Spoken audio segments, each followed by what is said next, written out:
Assalamualaikum warahmatullahi wabarakatuh. Alhamdulillah wassalatu wassalamu ala rasulillah.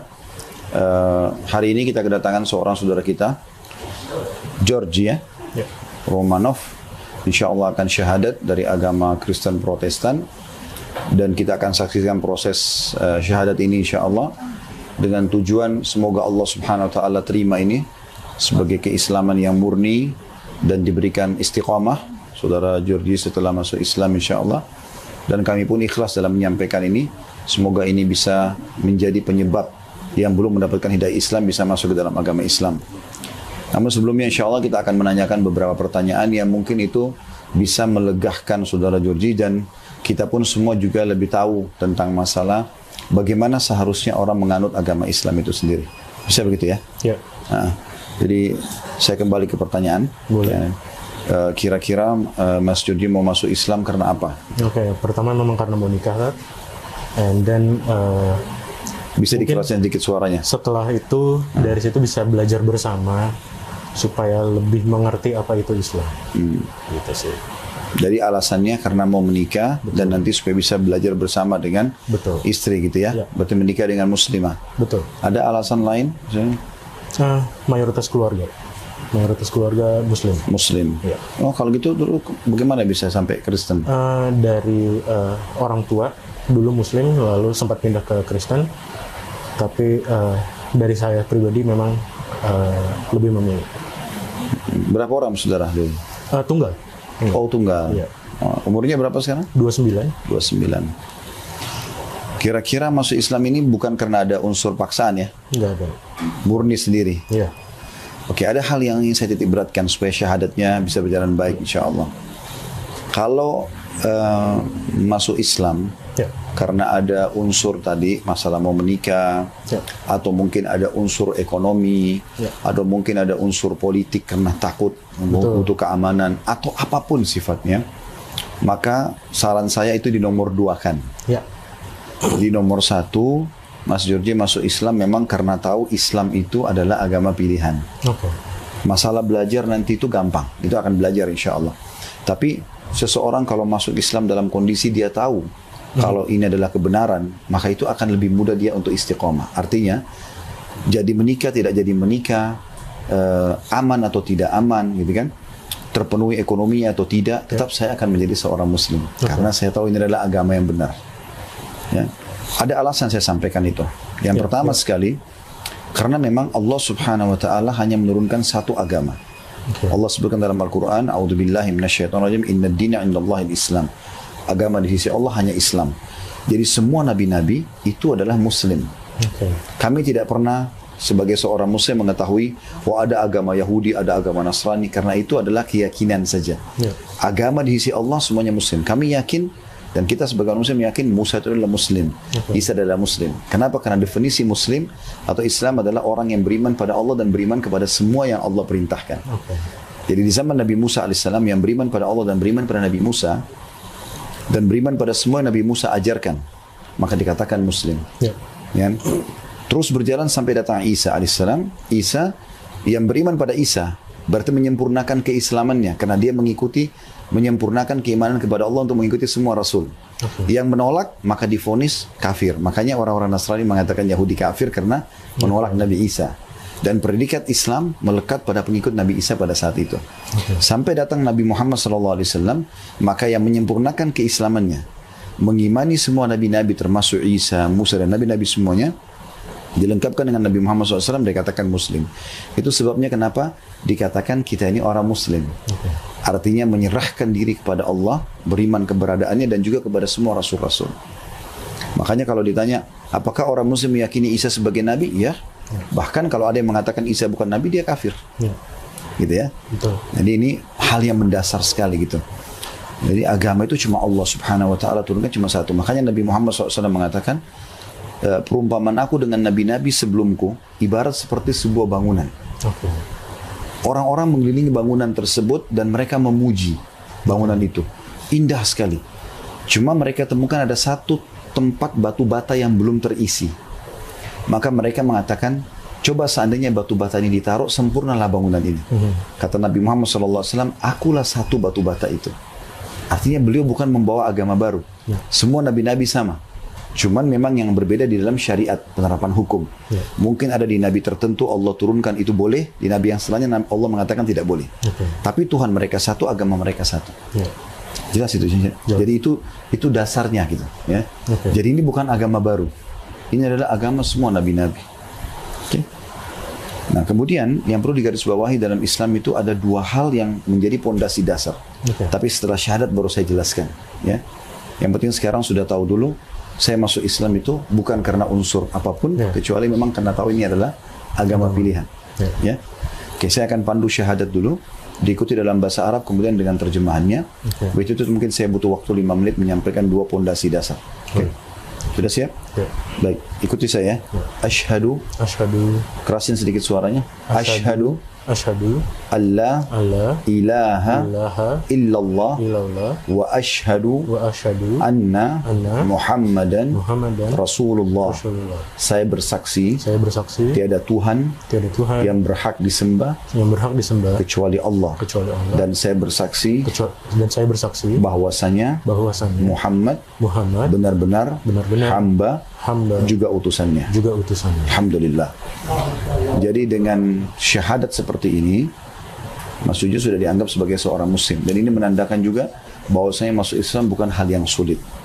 Mudah sekali. Oke, kita akan tutup insya Allah dengan dua pondasi dasar yang harus diketahui. Dan inilah Islam. Ya.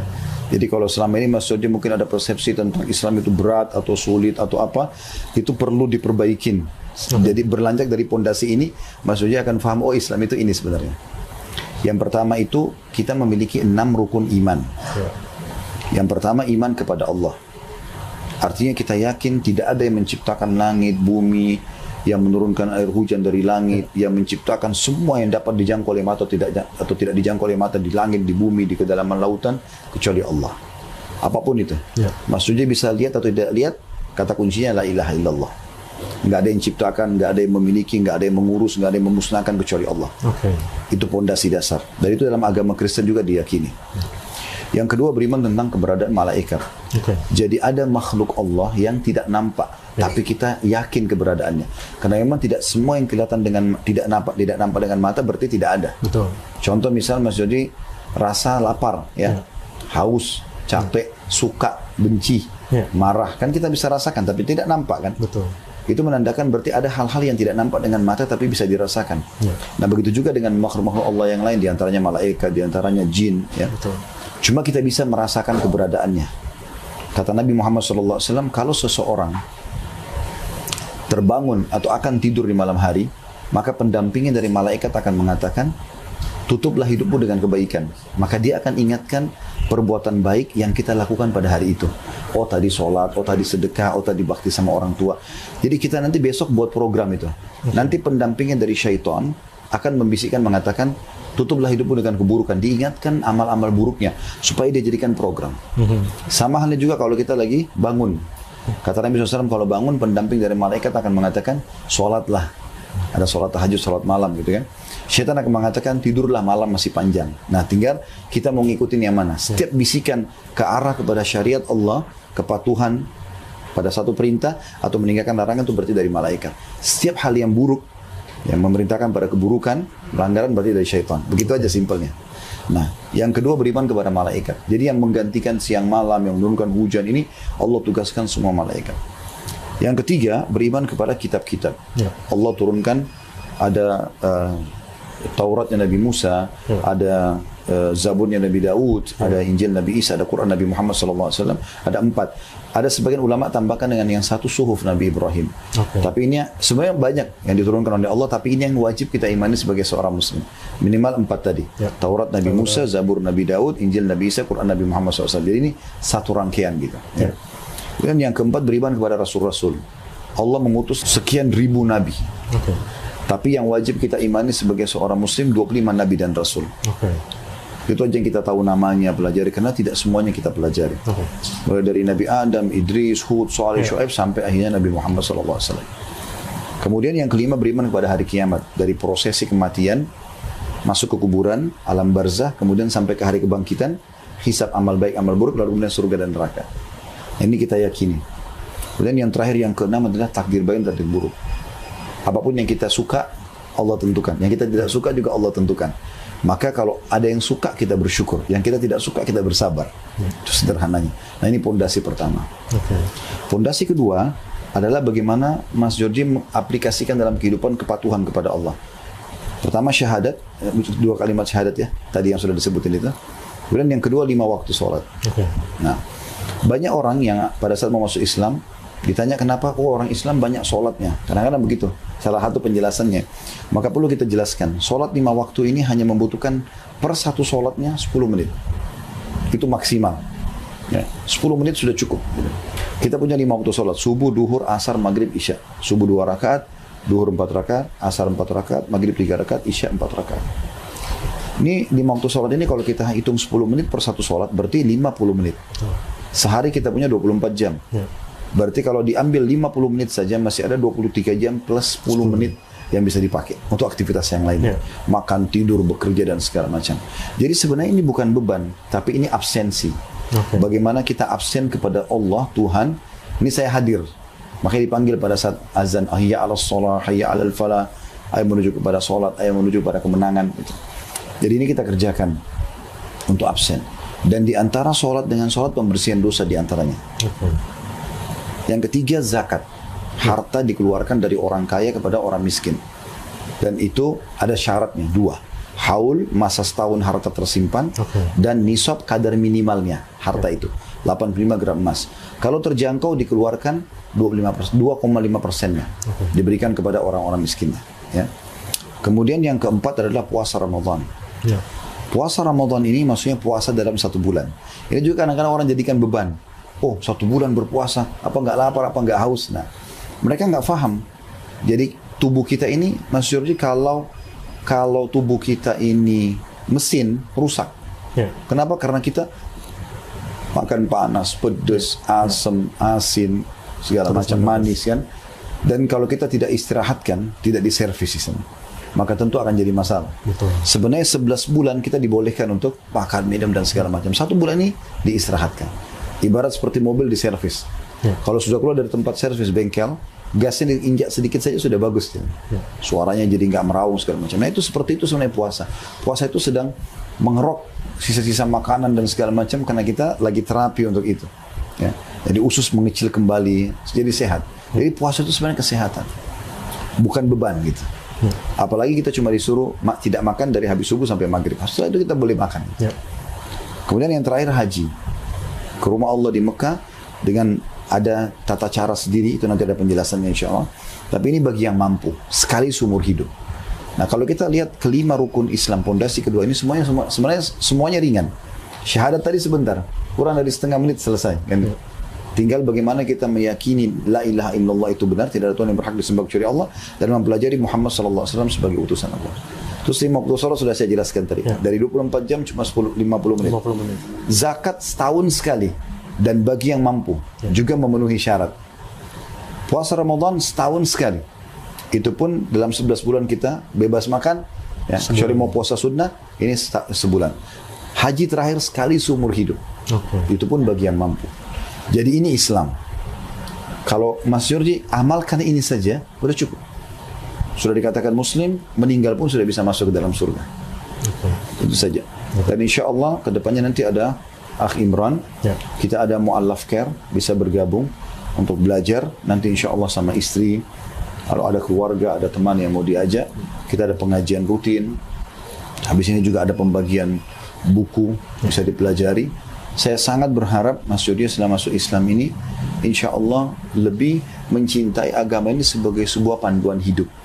Jadi bukan tadi karena ada unsur pernikahan, itu nanti di nomor 2 kan. Ya. Karena sudah muslim, saya juga mau selamat untuk saya nikah dengan seorang muslim, akan itu gitu. Ya, oke. Itu insya Allah yang saya sampaikan. Lebih lanjutnya insya Allah bisa nanti berhubungan sama teman-teman di Mu'allaf Care ya. Ini ada sedikit souvenirnya yang kita kasih.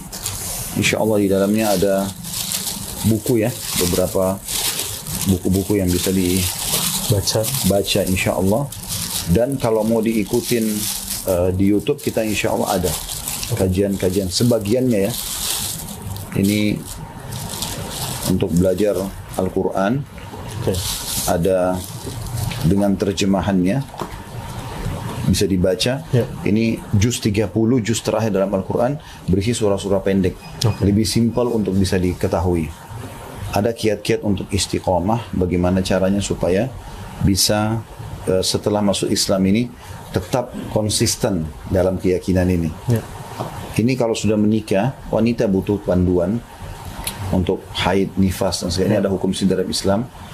Termasuk kalau sudah menikah tentu tidak boleh menggauli istri pada saat haid dan nifas. Ya, itu ada hukum-hukum sendiri. Ini juga masih berhubungan dengan masalah wanita. Perlu Mas Yodi tahu untuk memandu nanti istri. Ini bimbingan Islam pemula. Seperti sekarang baru masuk Islam, apa sih yang saya mau tahu? Nah, ini simpelnya. Mudah disaku, bisa dibaca setiap saat. Ini kenapa kalau istri nanti disuruh berhijab, demi untuk kebaikan dia dan kebaikan suami, sehingga dia lebih terjaga, yang boleh dinikmati hanya suami saja. Ini ada zikir yang dianjurkan untuk dibaca setiap pagi dan petang. Ini sebagai zikir, itu artinya kita mengingat Allah, menyebut-nyebut Allah. Ini ada tentang masalah akidah, ya, keyakinan. Seperti yang kita jelaskan, la ilaha illallah Muhammad Rasulullah, seperti apa sih memahaminya. Ini semua simpel-simpel ya. Ini juga tuntunan praktis bagaimana kita bermanhaj, artinya bagaimana kita memiliki sebuah retorika dalam hidup yang jelas. Ya. Apa itu sunnah? Nabi SAW dijelaskan secara gamblang, mudah dan menarik, simpel. Ada kumpulan doa, kurang lebih 132 doa. Doa dari bangun tidur sampai tidur lagi. Ini masih panduan untuk istri, wahai muslimah indah surgamu. Ini hakikat dan konsekuensi dari syahadat tadi yang baru diucapkan. Isinya apa saja? Ini tata cara sholat yang benar. Kurang lebih ini insya Allah gambaran yang kita kasih sementara. Selebihnya insya Allah nanti bisa lebih dipandu ya. Baik, saya ucapin selamat insya Allah. Amin. Kalau berminat untuk saya berikan nama, maka saya mungkin memberikan nama Ahmad ya. Boleh. Terima kasih. Ya. Yang selamat ya. Insya Allah. Baik, antum pandu aja. Ya. Kita tutup dulu. Assalamualaikum warahmatullahi wabarakatuh.